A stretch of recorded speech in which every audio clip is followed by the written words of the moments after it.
സപര്യയ കില പരമപരിതുഷ്യസി. അടുത്ത ശ്ലോകമാണ് ഇനി നോക്കാനുള്ളത്. അധാനയാപി ന ഭവത ഇജ്ജയോരുഭാരം ഭരയാ സമുചിതം അർത്ഥമിഹോപലഭാമഹേ. അധാനയാപി ന ഭവത ഇജ്ജയോരുഭാരഭരയാ സമുചിതമർത്ഥ ഇഹോപലഭം ലഭാമഹേ. ഒന്നുകൂടി ചൊല്ലാം. അഥാനയാപി ന ഭവത ഇജ്ജയോരുഭാരഭരയാ സമുചിതമർത്ഥ ഇഹോപലഭാമഹേ ഇഹോപലഭാമഹേ. തെറ്റാതെ ഒന്നുകൂടി ചൊല്ലി നോക്കാം. അഥാനയാപി ന ഭവത ഇജ്ജയോരുഭാരഭരയാ സമുചിതമർത്ഥമിഹോപലഭാമഹേ. അനേക ദ്രവ്യ സാമഗ്രികളോട് കൂടിയിരിക്കുന്ന യജ്ഞം പോലും അവിടുത്തെ തൃപ്തിക്ക് ഉചിതം എന്ന് കരുതുന്നില്ല. കുറേ ദ്രവ്യങ്ങൾ വെച്ചിട്ട് അങ്ങനെ യജ്ഞം ചെയ്താലൊന്നും അദ്ദേഹം പെട്ടെന്ന് തൃപ്തിപ്പെടില്ല എന്ന്. അധാനയാപി ന ഭവത ഇജ്ജയോരുഭാരഭരയാ, അനേകം ദ്രവ്യ സാമഗ്രികളോട് കൂടിയ സമുചിതമർത്ഥമിഹോപലഭാമഹേ. അങ്ങനെ യജ്ഞം പോലും അവിടത്തേക്ക് തൃപ്തിക്ക് ഉചിതം എന്ന് കരുതുന്നില്ല എന്നുള്ളതാണ് ഇവിടെ പറയുന്നത്. അധ ഉരുഭാരഭരയാ എന്ന് പറഞ്ഞാൽ പിന്നെ ആ ബഹുസംഭാരങ്ങളാൽ, അനവധി ദ്രവ്യങ്ങളാൽ എന്നർത്ഥം, പിന്നെ ആ ബഹുസംഭാരങ്ങളാൽ സമ്പാദിക്കപ്പെട്ട അനയാ ഇജ്ജയാ അപി, ഈ പൂജ കൊണ്ടും, ഇപ്രകാരമുള്ള പൂജ കൊണ്ടും, ഭവതഃ ആ ഭവാന്, സമുചിതം അർത്ഥം മതിയായിരിക്കുന്ന പ്രയോജനത്തെ, ഇഹ ഇവിടെ, ന ഉപലഭാമഹേ ഇവിടെ നിങ്ങൾ കാണുന്നില്ല അതാണ് പറഞ്ഞിരിക്കുന്നത്. അപ്പോൾ അഥ ഉരുഭാരഭരയാ എന്ന് പറഞ്ഞു കഴിഞ്ഞാൽ പിന്നെ ആ ബഹുസംഭാരങ്ങൾ, അനവധി ദ്രവ്യങ്ങളാണെന്നർത്ഥം, സമ്പാദിക്കപ്പെട്ട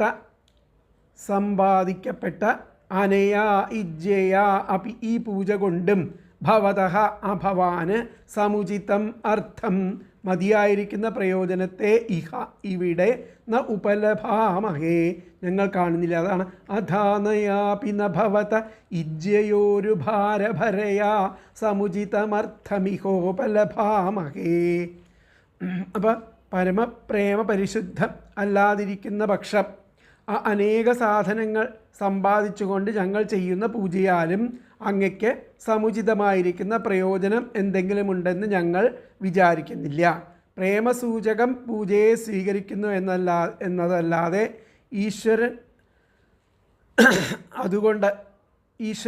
ഈശ്വരന് അതുകൊണ്ട് ഇത്രയും ദ്രവ്യങ്ങളെ കൊണ്ട് പൂജ കഴിക്കുന്ന കൊണ്ടൊരു പ്രയോജനവും ഇല്ലാന്ന് സാരം എന്നാണ് ഇവിടെ പറയണത്. അപ്പോൾ നോക്കാം നമുക്ക്.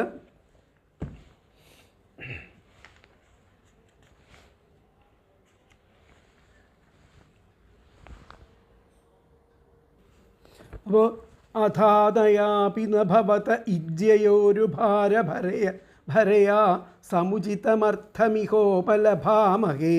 ഭക്തിയില്ലാത്ത പക്ഷം അനേക അംഗങ്ങളാൽ സമൃദ്ധമായിരിക്കുന്ന ഈ യജ്ഞം കൊണ്ട് അവിടേക്ക് ഒരു കാര്യവും ഉണ്ടെന്ന് ഞങ്ങൾ കാണുന്നില്ല എന്നുള്ളതാണ് ഈ ശ്ലോകത്തിൻ്റെ അർത്ഥത്തിൽ പറയണത്. ഇതിൻ്റെ ആ വ്യാഖ്യാനത്തിൽ എന്താ പറയണതെന്ന് നോക്കാം.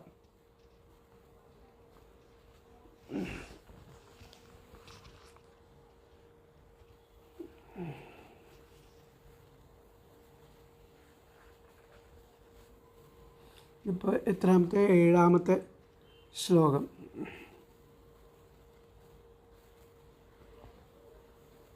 ഹേ ഈശ തവ ഗുണൈകദേശകഥനാദൃതേ സ്വരൂപവർണ്ണനം കർത്തും കോ നാമ പുമാൻ ശക്നോതി. ഹേ ഭഗവൻ, ഭക്താർപ്പിതജലപല്ലവ തുളസീദുർവാങ്കുരൈ സമ്പാദിതയാ പൂജയാ ത്വം തുഷ്യസി. അന്യഥാ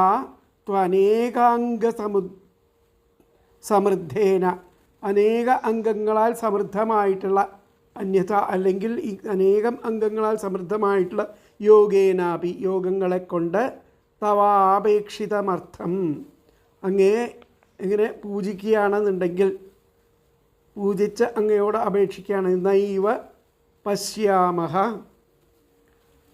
അങ്ങയെ പൂജിച്ചതുകൊണ്ടൊന്നും അവിടെ ഒരു പ്രയോജനം കിട്ടുന്നില്ല, അതുകൊണ്ടൊന്നും അങ്ങയെ ലഭിക്കുന്നില്ല എന്നർത്ഥം.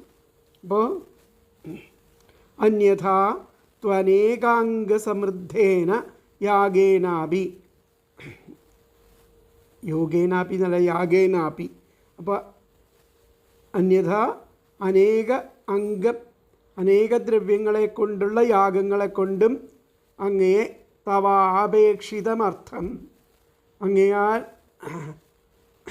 യജ്ഞം ചെയ്തു കഴിഞ്ഞാൽ അപേക്ഷിതമായിരിക്കുന്ന അർത്ഥത്തെ നൈവ പശ്യാമഹ ഇവിടെ കാണപ്പെടുന്നില്ല എന്നർത്ഥം.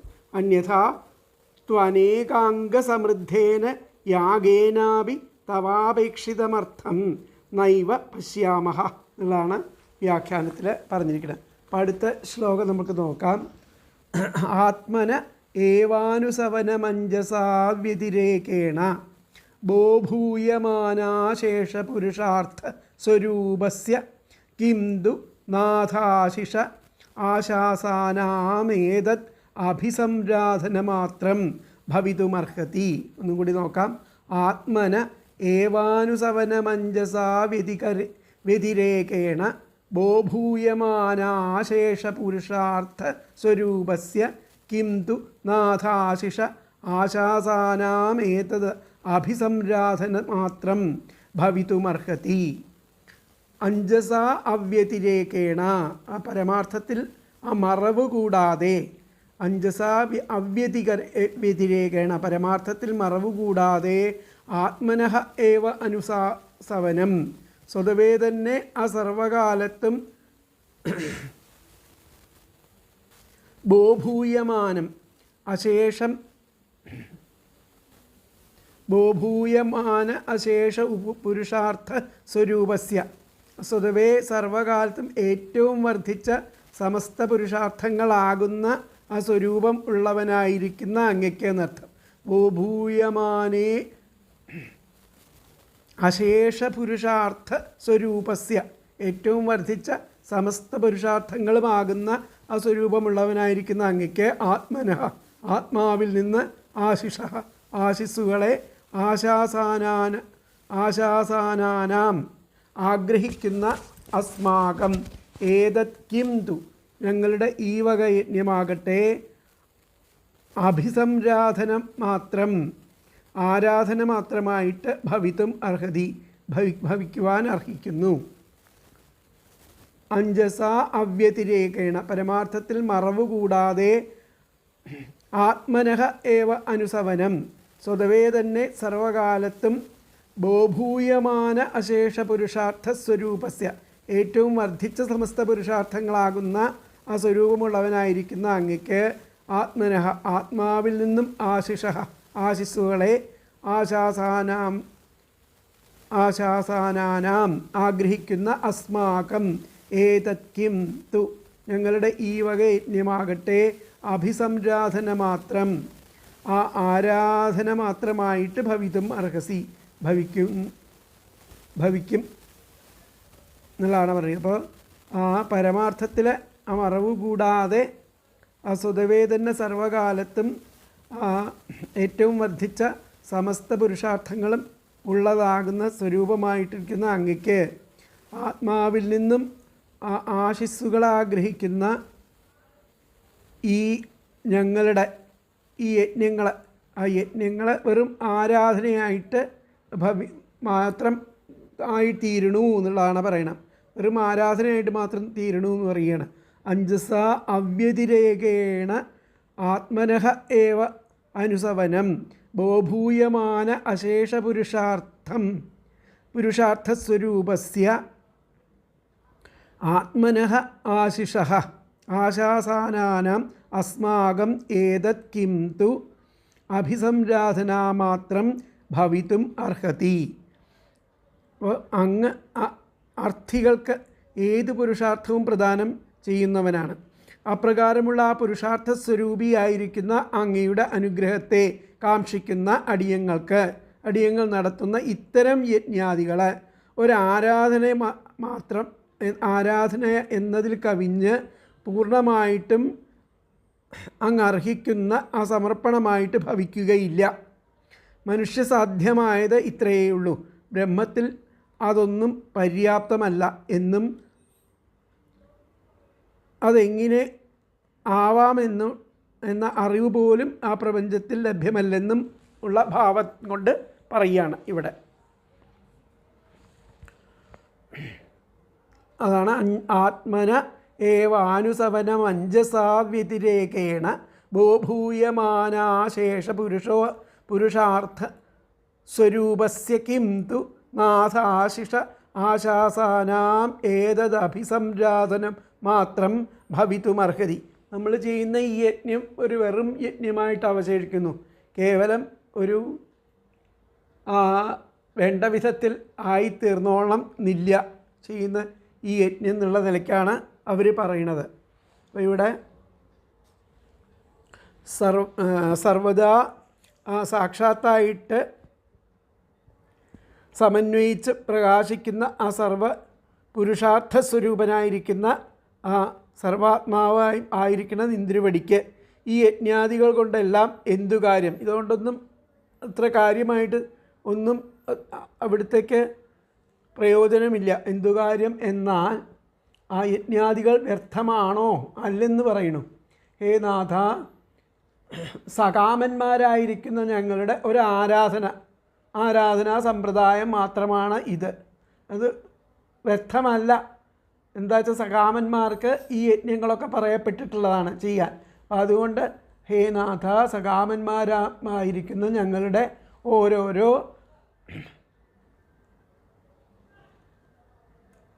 ആരാധന സമ്പ്രദായം മാത്രമാണ് ഇത്. അപ്പോൾ സകാമന്മാരെ ഉദ്ദേശിച്ച് ഇത് ഉചിതം തന്നെ എന്നുള്ള ഭാവത്തിലാണ് അത് പറയുന്നത്. അപ്പോൾ ഇവിടെ വ്യാഖ്യാനത്തിൽ എന്താ പറഞ്ഞത് നോക്കാം. അപ്പോൾ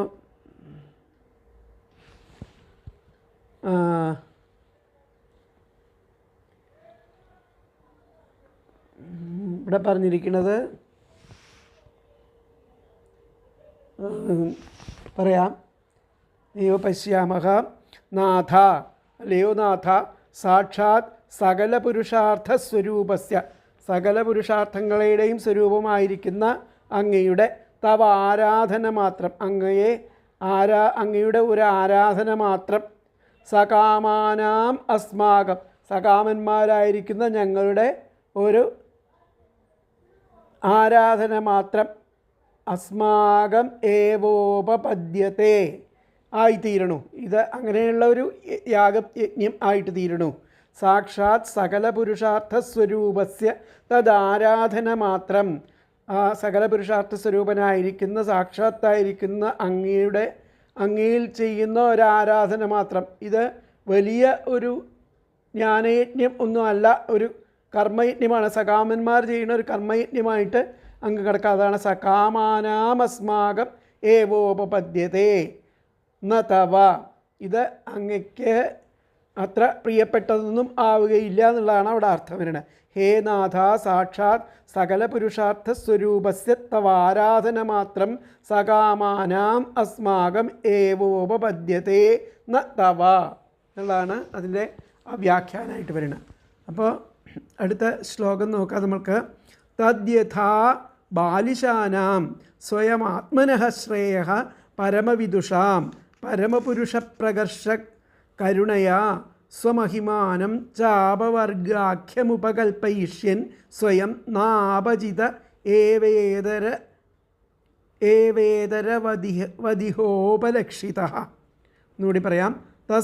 തദ്യഥാ ബാലിശാനാം സ്വയമാത്മനഃ ശ്രേയഃ പരമവിദുഷാം പരമപുരുഷ പ്രകർഷകരുണയാ സ്വമഹിമാനം ചാപവർഗാഖ്യമുപകൽപ്പയിഷ്യൻ സ്വയം നാപചിതം ഏവേതരവതി ഇഹോപലക്ഷിതഃ. ഹേ പരമപുരുഷ, അല്ലയോ പുരുഷോത്തമ, ആത്മാനഃ, ആ ആത്മാവിൻ്റെ പരം ശ്രേയ, പരമശ്രേയസ്, തത് അതെന്തെന്ന് സ്വയം അവിദുഷാം, തന്നെത്താൻ അറിയാത്തവരായിരിക്കുന്ന ബാലിശാനാം, മൂഢന്മാർ, ബാലിശന്മാർ, യഥാ മൂഢർക്ക് എങ്ങനെയോ, തഥാ അപവർഗാഖ്യ, അപ്രകാരം അമോക്ഷമെന്ന് പ്രസിദ്ധമായിരിക്കുന്ന സ്വമഹിമാനാം, തൻ്റെ മഹിമയെ പ്രകർഷകരുണയാ, കരുണാതിരേകത്താൽ സ്വയം ഉപകൽപ്പയിഷ്യൻ, സ്വമേധയാ നൽകുവാനായിട്ട്, ന അപചിത ഏവ, പൂജിക്കപ്പെടാതെ തന്നെ, ഇതരവത്, സാധാരണക്കാരനെ പോലെ, ഇഹ ഉപലക്ഷിത അസി, ഇവിടെ അങ്ങ് കാണപ്പെട്ടവനായി.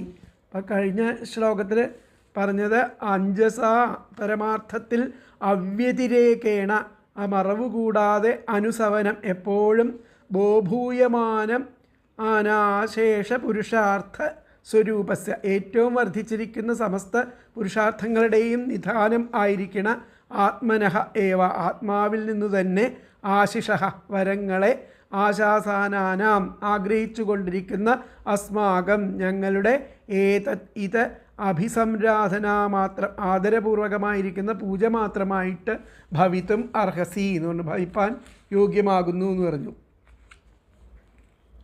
അല്ലേ. അപ്പോൾ ആ സകല പുരുഷാർത്ഥങ്ങളുടെയും പരമാർത്ഥമായിരിക്കുന്ന വാസസ്ഥാനം നിന്തിരുവടിയാകുന്നു.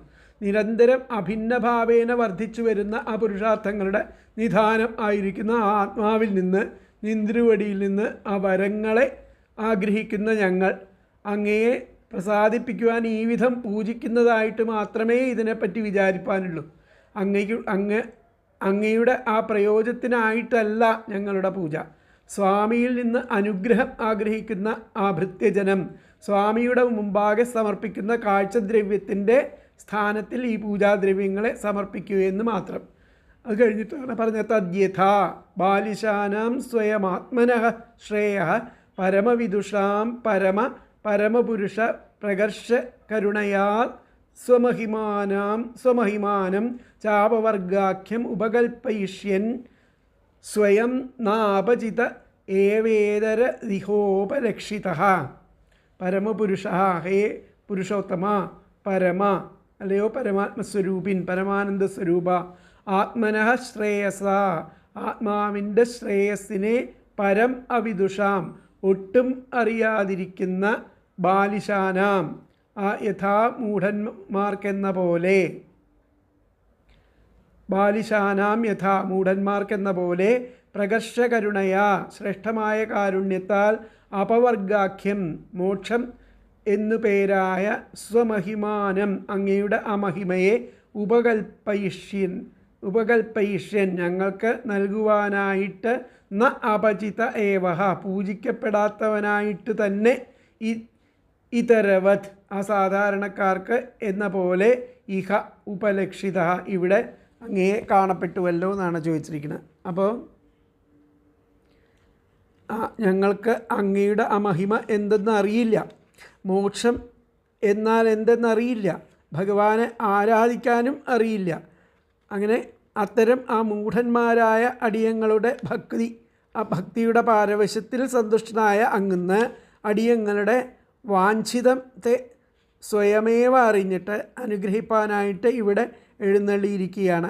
അങ്ങയുടെ ആ ഭക്തിവാത്സല്യം വർണ്ണനാതീതം തന്നെയാണെന്ന് സാരം. അതാണ് ഈ ശ്ലോകത്തിൽ പറയണത്. അപ്പോൾ ഹേ പരമ ആനന്ദസ്വരൂപ, അവരവരുടെ ആ ശ്രേയസ്സിനെക്കുറിച്ച് അറിവില്ലാത്ത മൂഢന്മാരായിരിക്കുന്ന പുത്രന്മാരുടെ നേരെ പിതാക്കന്മാരെന്ന പോലെ യാതൊരു പ്രയോജനത്തെയും അപേക്ഷിക്കാതെ തന്നെ നിന്തിരുവടി പ്രയോജനം കാക്ഷിക്കുന്ന ഒരു സാധാരണ ജനത്തെപ്പോലെ ഞങ്ങളിൽ പരമകരുണയെ പ്രകാശിപ്പിച്ചിട്ട് അങ്ങയുടെ ആ പരമാനന്ദ സ്വരൂപമായിരിക്കുന്ന മോക്ഷത്തെ ഞങ്ങൾക്ക് നൽകുവാൻ വേണ്ടിയിട്ട് സ്വയമേവ ഇവിടെ പ്രത്യക്ഷനായിരിക്കുകയാൽ ആ ഭൃത്യവത്സലൻ തന്നെ നിന്തിരുവടി എന്നത് അനുഭവപ്പെട്ടിരിക്കുന്നു എന്നുള്ളതാണ് ആ വ്യാഖ്യാനത്തിൽ. ഏതിൻ്റെ വ്യാഖ്യാനത്തിൽ? ശ്രീധരീയം വ്യാഖ്യാനത്തിൽ പറയണം. അപ്പോൾ നമുക്ക് നോക്കാം. തദ്യഥാ ബാലിശാനാം സ്വയമാത്മനഃ ശ്രേയഃ പരമവിദുഷാം പരമപരമപുരുഷഃ പ്രകർഷകരുണയാ സ്വമഹിമാനം ചാപവർഗാഖ്യമുപകൽപ്പയിഷ്യൻ സ്വയം നാപചിത ഏവേതരവധിഹോപലക്ഷിതഃ. ആ ശ്രേഷ്ഠന്മാരെക്കാൾ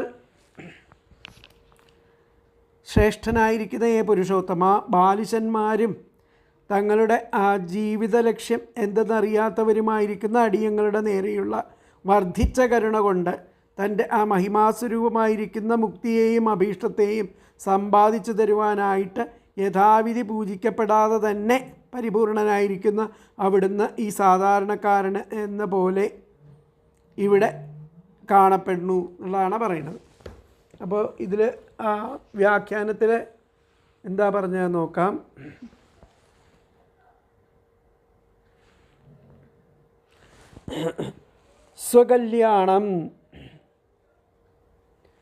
സ്വകല്യാണം ബാലിശാനം സ്വന്തം കല്യാണത്തിനായിട്ട് മൂഢന്മാരായിരിക്കുന്ന അവർക്ക് മൂഢന്മാരിൽ സ്വന്തം കല്യാണത്തിന് വേണ്ടി മൂഢന്മാരിൽ കരുണ കൊണ്ട് കരുണയാ മോക്ഷാഖ്യം മോക്ഷത്തെ സ്വമഹിമാനം സ്വന്തം മഹിമയാകുന്ന മോക്ഷത്തെ സമ്പാദിക്കുവാനായിട്ട് സ്വയമേവ സാപേക്ഷമായിട്ട് ഇവിടെ ദൃഷ്ടോസി അങ്ങയെ കാണുന്നു, സാപേക്ഷമായിട്ട് ഇവിടെ കാണുന്നു എന്നർത്ഥം. അതാണ് സ്വകല്യാണം ബാലിശാനാം കരുണയാ. സ്വന്തം കല്യാണത്തിനായിക്കൊണ്ട് ആ മൂഢന്മാർ ഇങ്ങനെ പ്രാർത്ഥിക്കുമ്പോൾ കരുണയാ മോക്ഷാഖ്യം, കരുണയാൽ മോക്ഷം തന്നെ, സ്വയമഹിമാനം മോക്ഷാഖ്യം മഹിമാനം സ്വന്തം മഹിമയാകുന്ന മോക്ഷത്തെ തന്നെ സമ്പാദിഷ്യൻ സമ്പാദിച്ചു കൊടുക്കുവാനായിട്ട് സ്വയമഭി സാപേക്ഷം, സ്വയമഭി മറ്റൊരു ഒരു കാരണവും ഇല്ലാതെ നിരപേക്ഷമായിട്ട് ഇവ ദൃഷ്ടോസി ഇവിടെ അങ്ങയെ കാണപ്പെടുന്നു എന്നർത്ഥം. അപ്പോൾ സ്വകല്യാണം ബാലിശാനാം കരുണയാ മോക്ഷാഖ്യം സ്വമഹിമാനം സമ്പാദയിഷ്യൻ സ്വയമപി സാപേക്ഷ ഇവ ദൃഷ്ടോസി എന്നുള്ളതാണ് അതിലത്തെ വ്യാഖ്യാനം വരുന്നത്. അപ്പോൾ അടുത്ത ശ്ലോകം നമുക്ക് നോക്കാം. അടുത്ത ശ്ലോകം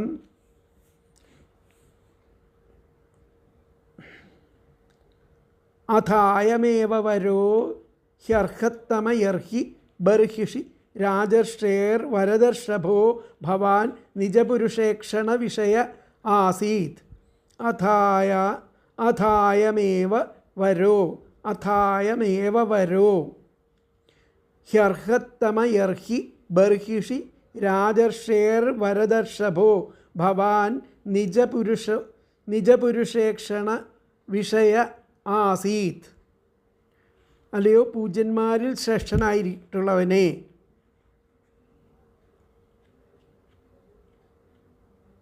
ഭോ ഭഗവാൻ, അല്ലയോ പൂജ്യന്മാരിൽ ശ്രേഷ്ഠമായിട്ടുള്ള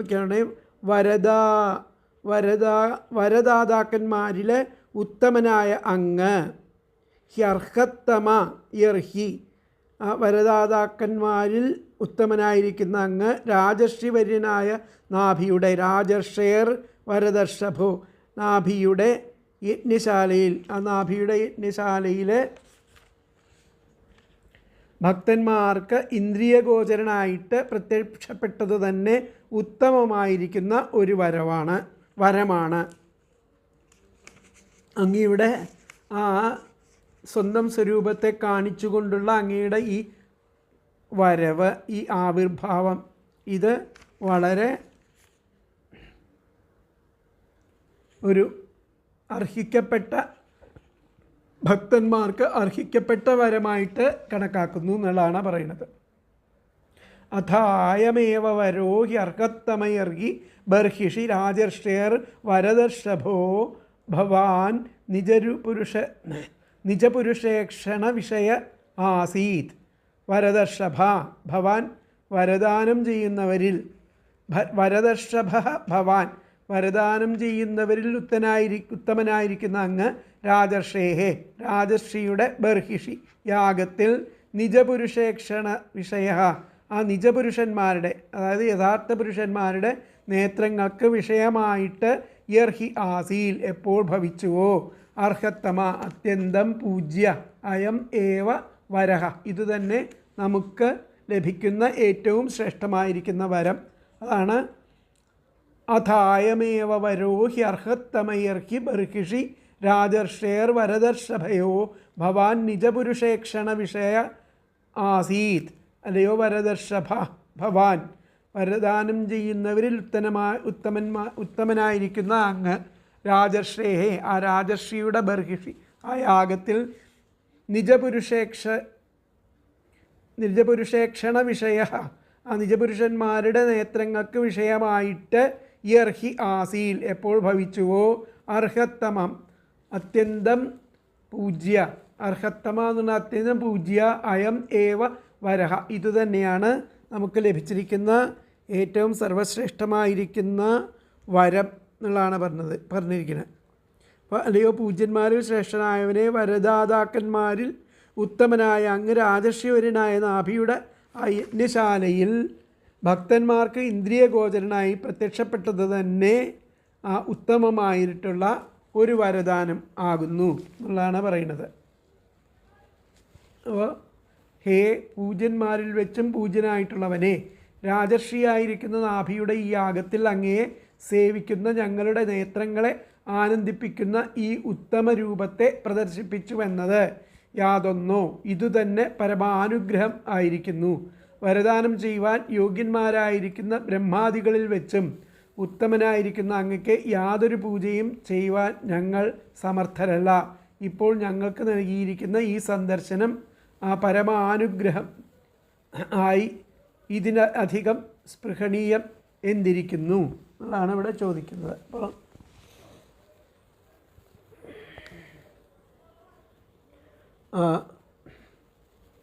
പരമപൂജ്യ രാജശ്രേഷ്ഠനായിരിക്കുന്ന നാഭിയുടെ യജ്ഞത്തിൽ സർവവരപ്രദനായിരിക്കുന്ന നിന്തിരുവടി തൻ്റെ ഭക്തന്മാരുടെ കണ്ണുകൾക്ക് വിഷയനായിട്ട് പ്രകാശിപ്പിച്ചു എന്നുള്ളത് തന്നെ ഞങ്ങൾക്ക് കിട്ടിയിരിക്കുന്ന ലഭിച്ച വരമായിട്ട് ഭവിച്ചിരിക്കുന്നു എന്നുള്ളതാണ് ഇവിടെ പറഞ്ഞിരിക്കുന്നത്. അപ്പോൾ അർഹത്തമ അല്ലയോ പൂജ്യനായവനെ യദ്യപി ത്വം വരാൻ ധാതുമാവിർഭൂതോസി അങ്ങ് വരാൻ നൽകാനായി വന്ന് ഇപ്രകാരം നമ്മുടെ മുമ്പിൽ പ്രത്യക്ഷപ്പെട്ടു.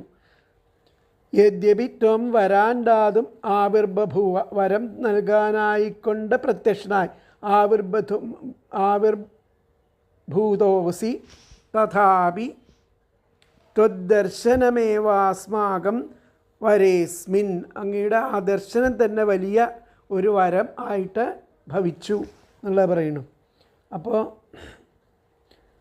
അർഹത്തമ യദ്യപി ത്വം വരാൻ ധാതും ആവിർവിഭൂതോസി അങ്ങ് വരം നൽകാനായിട്ട് ആവിർഭാവം ചെയ്തു. അതുപോലെ ആ ത്വദ്ദർശനമേവാസ്മാക അങ്ങയുടെ ദർശനം തന്നെ നമുക്ക് വലിയ ഒരു വരമായിട്ട് തീർന്നു. വരോസ്തി ദർശനം ഏവാസ്മാകം വരോസ്തി. ഒന്നും കൂടി പറയാം.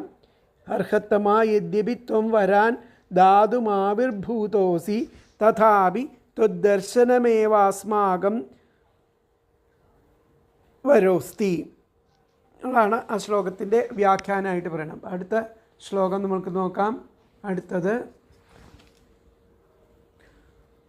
11 ജ്ഞാനാനല വിധൂതാശേഷമലാനാം അസംഗനിശിതജ്ഞാനാനല വിധൂതാശേഷമലാനാം ഭവൽ സ്വഭാവാനാം ആത്മാരാമാണാം മുനീനാം അനവരത പരിഗുണിത ഗുണഗണ പരമമംഗളായന ഗുണഗണ കഥനോസി.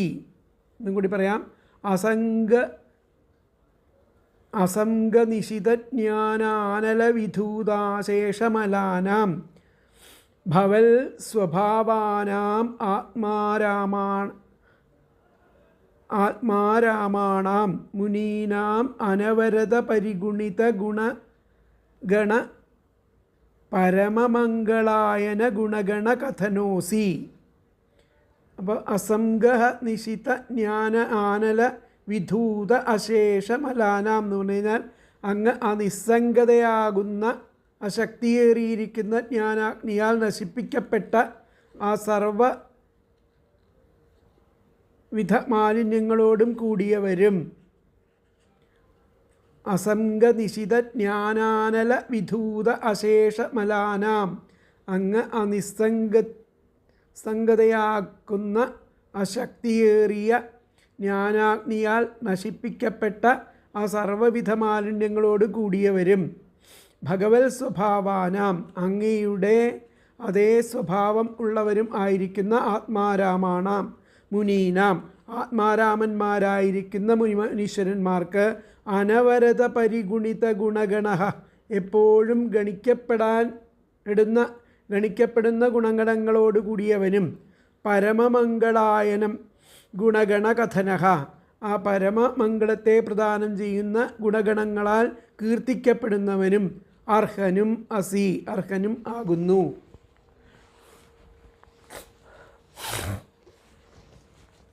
അപ്പം എങ്ങനെയുള്ള അങ്ങ് അസംഗ നിശിത ജ്ഞാനാനല വിധൂത അശേഷമലാനാം അങ്ങ് ആ നിസ്സംഗതയാകുന്ന ശക്തിയേറിയ ജ്ഞാനാഗ്നിയാൽ നശിപ്പിക്കപ്പെട്ട ആ സർവവിധ മാലിന്യങ്ങളോടും കൂടിയവരും.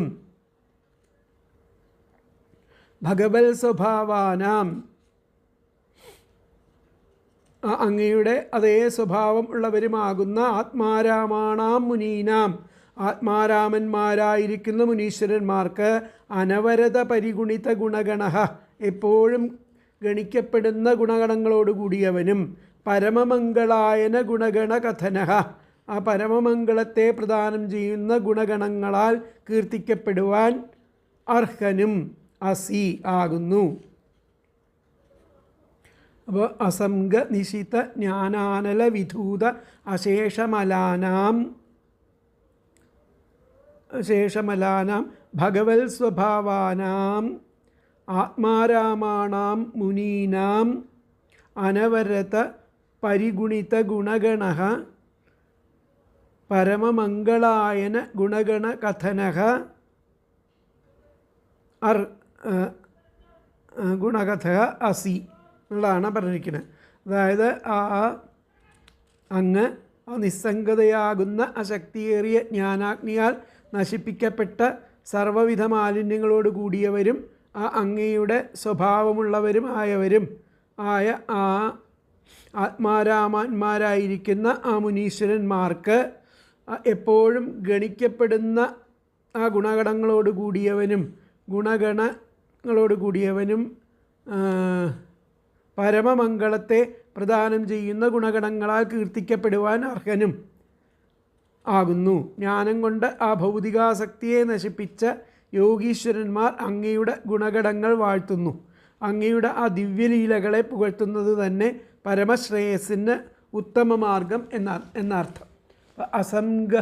അസംഗം ആസക്തിരഹിതം നിശിതം മൂർച്ഛയുള്ളത്, ജ്ഞാനാനലഹ അറിവാകുന്ന അഗ്നി, വിധൂതം നശിപ്പിക്കപ്പെട്ടത്, അശേഷമലം സകലദോഷം, ഭവൽ സ്വഭാവം അങ്ങയുടെ സ്വഭാവം പോലെ ഉള്ള സ്വഭാവം, ആത്മാരാമാഹ ആത്മാവിൽ രമിക്കുന്നവർ, അനവരത പരിഗുണിത ഗുണഗണ എപ്പോഴും ആവർത്തിപ്പിക്കപ്പെട്ട ആ ഗുണസമൂഹങ്ങളോട് കൂടിയവൻ, പരമമംഗളായന ഗുണഗണ കഥനഃ പരമമംഗളങ്ങളുടെ സ്ഥാനമായിരിക്കുന്ന ഗുണഗണത്തിൻ്റെ കീർത്തനത്തോടു കൂടിയവൻ, ഇങ്ങനെയുള്ള ആയിട്ട് ആയി ഭവിക്കുന്നു എന്നുള്ളത് പറയണം. ഒന്നുകൂടി പറയാം. അസംഗം എന്ന് പറഞ്ഞാൽ ആസക്തിരഹിതം, നിശിതം മൂർച്ചയുള്ളത്, ജ്ഞാനാഗ്നലഹ അറിവാകുന്ന അഗ്നി, വിധൂതം നശിപ്പിക്കപ്പെട്ടത്, അശേഷമലം സകല ദോഷം, ഭവൽ സ്വഭാവം അങ്ങയുടെ ആ സ്വഭാവം പോലെയുള്ള സ്വഭാവം, ആത്മാരാമഹ ആത്മാവിൽ രമിക്കുന്നവർ, അനവരത പരിഗുണിത ഗുണഗണ എപ്പോഴും ആവർത്തിപ്പിക്കപ്പെട്ട ആ ഗുണസമൂഹങ്ങളോട് കൂടിയവൻ, പരമമംഗളായന ഗുണഗണ കഥനഹ ആ പരമമംഗളങ്ങളുടെ സ്ഥാനമായിരിക്കുന്ന ഗുണഗണത്തിൻ്റെ കീർത്തനത്തോട് കൂടിയവൻ അസി അങ്ങനെയായിട്ട് ഭവിക്കണു എന്നർത്ഥം. ഇവിടെ പറഞ്ഞിരിക്കുന്നത് എന്താ? ആ ജ്ഞാനം കൊണ്ട് ആ ഭൗതികാസക്തിയെ നശിപ്പിച്ച യോഗീശ്വരന്മാർ അങ്ങയുടെ ഗുണഗണങ്ങൾ വാഴ്ത്തുന്നു. അങ്ങയുടെ ആ ദിവ്യലീലകളെ പുകഴ്ത്തുന്നത് തന്നെ പരമശ്രേയസ്സിന് ഉത്തമം മാർഗം എന്നുള്ളതാണ് അവിടെ പറയുന്നത്. വരം വരിക്കാത്തതിന് കാരണം പറയുകയാണ്. എല്ലാ വരങ്ങളും സംസാരഭോഗങ്ങളിൽ ഉൾപ്പെടുന്നവയാകയാൽ സംസാര സന്താപത്തെ നശിപ്പിക്കുന്ന അങ്ങയുടെ ദർശനത്തേക്കാൾ ഉത്തമമായിട്ടുള്ള വരം മറ്റൊന്നും ഇല്ല എന്ന് പറയണം. അത് എത്രയും ദുർലഭം ആകുന്നു. അതുകൊണ്ടാണ് സകല ഭോഗങ്ങളെയും വെടിഞ്ഞ് മഹാന്മാർ നിന്തിരുവടിയുടെ ഗുണഗണങ്ങളെ കീർത്തിച്ചു കൊണ്ടിരിക്കുന്നത് എന്നുള്ള അഭിപ്രായത്തെ പ്രകാശിപ്പിച്ചുകൊണ്ട് പറയുന്നത്. യാതൊരു ഭോഗത്തിലും ആഗ്രഹം വയ്ക്കാതെ ആരിൽ നിന്നും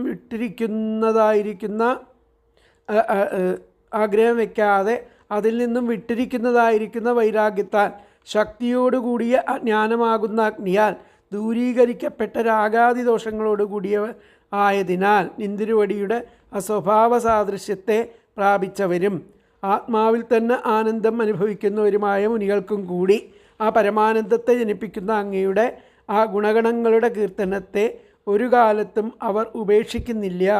അപ്രകാരം പുണ്യശ്ലോകനായ അവിടുത്തെ ദർശനം ഞങ്ങൾക്ക് കരുണയാൽ നൽകിയല്ലോ, അത് മഹാനുഗ്രഹം ആയിരിക്കുന്നു എന്നാണ് ഇവിടെ പറഞ്ഞിരിക്കുന്നത്. അപ്പോൾ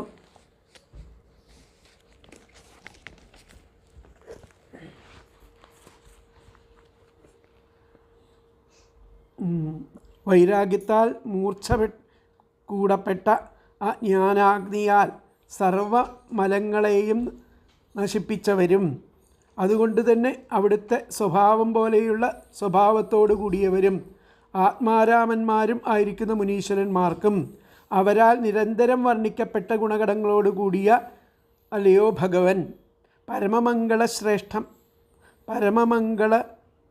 മംഗളാശ്രയമായിരിക്കുന്ന ആ ലീലാപ്രസംഗത്തോടു കൂടിയവനാകുന്നു ആ നിന്തിരുവടി. അല്ലാതെ അവർക്കും ദർശനം സുലഭം അല്ലെന്ന് ഭാവം. അപ്പം ഇത്രയൊക്കെ യോഗ്യതകളുണ്ടെങ്കിലേ ആ ഭഗവാന് സുലഭമായിട്ട് കിട്ടുള്ളൂ. ദർശനം കൊണ്ട് തന്നെ കൃതാർത്ഥരാണെങ്കിലും ഒരു വരം കൂടി ചോദിച്ചു കൊള്ളട്ടെ എന്ന് അടുത്ത ശ്ലോകത്തിൽ പിന്നെ പറയുകയാണ്. അപ്പോൾ ഈ ശ്ലോകത്തിൻ്റെ വ്യാഖ്യാനം നമുക്ക് നോക്കാം. വ്യാഖ്യാനത്തിൽ ഹേ ഭഗവൻ അല്ലയോ ഭഗവൻ ഗുണകഥനം അങ്ങയുടെ ഗുണകഥനം ശുഭകരമാണ് വൈരാഗ്യസമ്പന്നന്മാർക്കും മുനീശ്വരന്മാർക്കും അതുകൊണ്ടാണ് അങ്ങയുടെ ദർശനം ലഭിക്കുന്നത്. ഹേ ഭഗവൻ ത്വദ്ഗുണകഥനം ശുഭകരം വൈരാഗ്യസമ്പന്നാനാം മുനീനാം.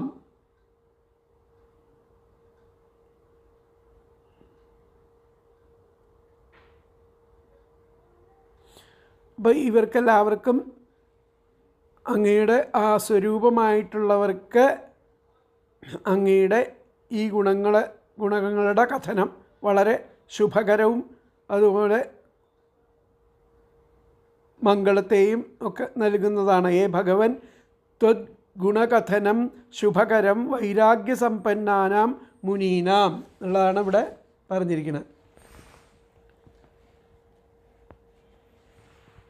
വ്യാഖ്യാനത്തിൽ പറഞ്ഞിരിക്കുന്നത്. അപ്പോൾ അടുത്ത ശ്ലോകം നമ്മൾക്ക് നോക്കാം.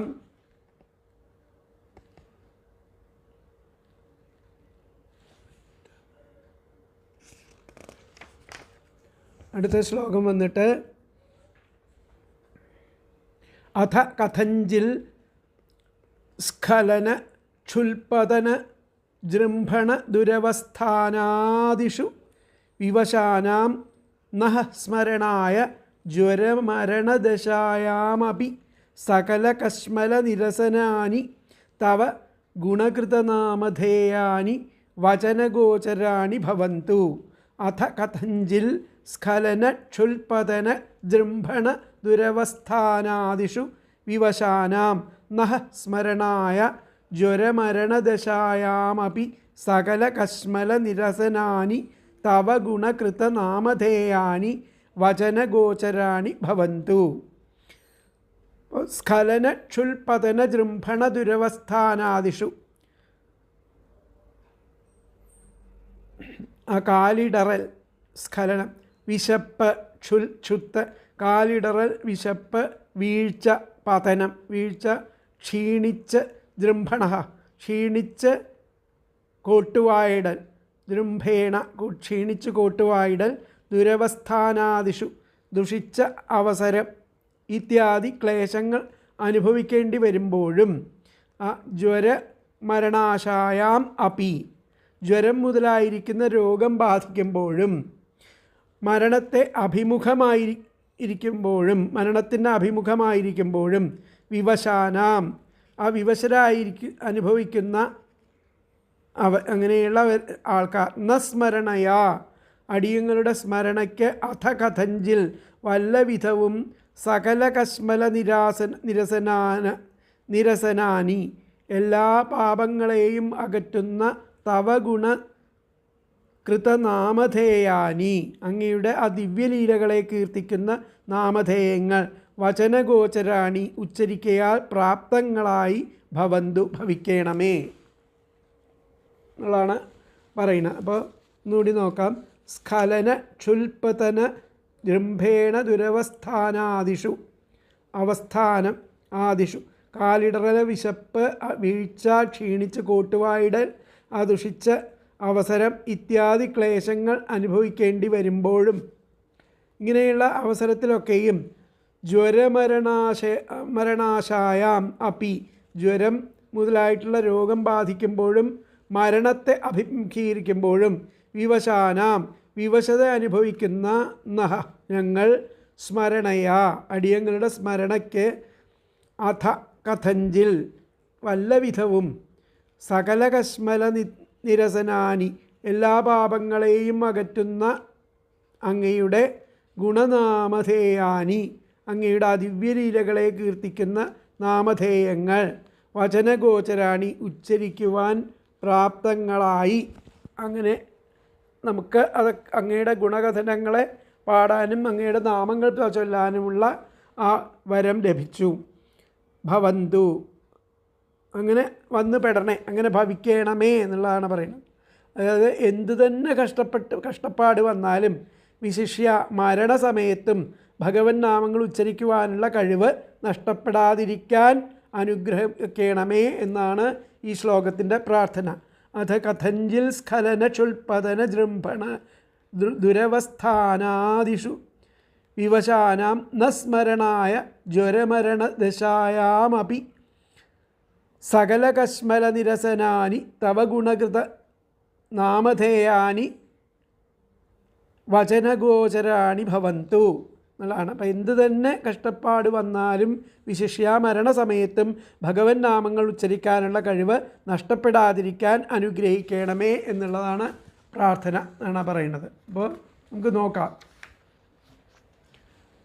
സ്ഖലനം തടഞ്ഞു വീഴൽ, ക്ഷുത് എന്ന് പറഞ്ഞു കഴിഞ്ഞാൽ വിശപ്പ്, പതനം എന്ന് പറഞ്ഞു കഴിഞ്ഞാൽ വീഴ്ച, ജൃംഭണം എന്ന് പറഞ്ഞു കഴിഞ്ഞാൽ കോട്ടുവായി ഇടുക, ദുരവസ്ഥാനാദിഷു ആ കഷ്ടാവസ്ഥകൾ മുതലായവകളിൽ വിവശാനാം നഹ പരവശരായിരിക്കുന്ന ഞങ്ങൾക്ക് സ്മരണായ സ്മരിപ്പാനായിട്ട് ആയിക്കൊണ്ട് ജ്വരം, പനി, മരണദശായ അപി മരണാവസ്ഥയിലും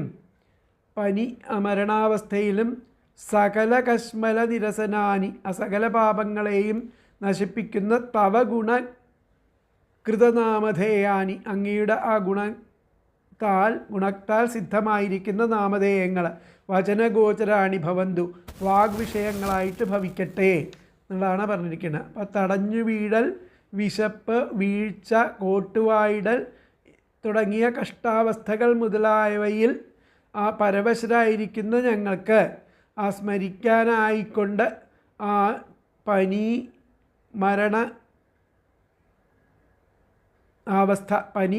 അവസ്ഥ ഈ അവസ്ഥകളിൽ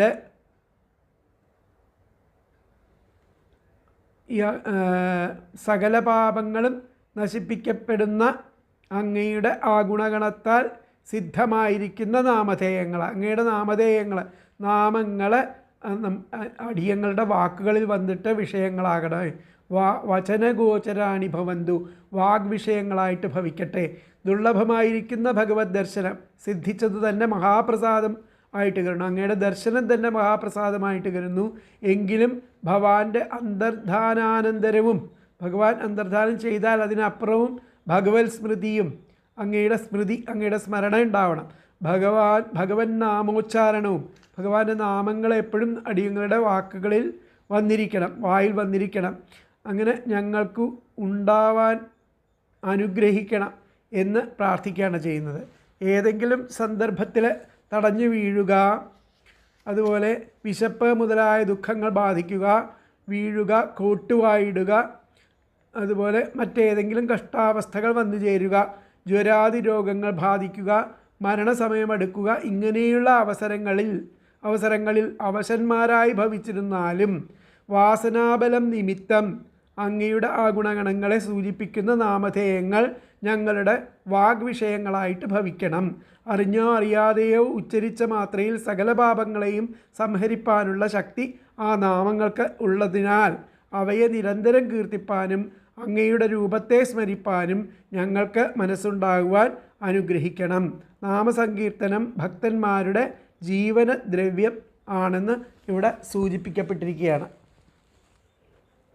അപ്പോൾ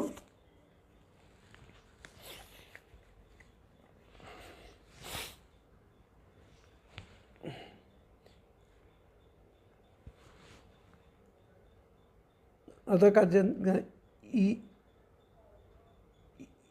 ഇരട്ടുക, വിശപ്പ് കൊണ്ടോ മറ്റോ വീഴുക, കോട്ടുവായിടുക, ദുഃഖപൂർവമായിരിക്കുന്ന സ്ഥിതി, ജ്വരം, മരണം എന്നീ ഘട്ടങ്ങളിലെല്ലാം വിവശരായി ഞങ്ങളുടെ വാക്കുകൾക്ക് അവിടുത്തെ സ്മരണയ്ക്കായിട്ട് സർവപാപനാശങ്ങളും ഇന്ദ്രിവഴിയുടെ ദിവ്യഗുണഗണങ്ങളെ വ്യക്തമാക്കുന്നവയുമായിരിക്കുന്ന തിരുനാമങ്ങൾ വിഷയങ്ങളായിട്ട് തീരട്ടെ. ഏത് വിഷമഘട്ടത്തിലും തിരുനാമങ്ങൾ ഉച്ചരിക്കുവാനുള്ള മഹാഭാഗ്യം ഞങ്ങൾക്ക് സിദ്ധിക്കട്ടെ എന്ന് ഭാവം. അതാണ് ഈ ശ്ലോകത്തിൽ പറഞ്ഞിരിക്കുന്നത്. അപ്പോൾ ഇതിലത്തെ വ്യാഖ്യാനം നോക്കാം. വ്യാഖ്യാനത്തിൽ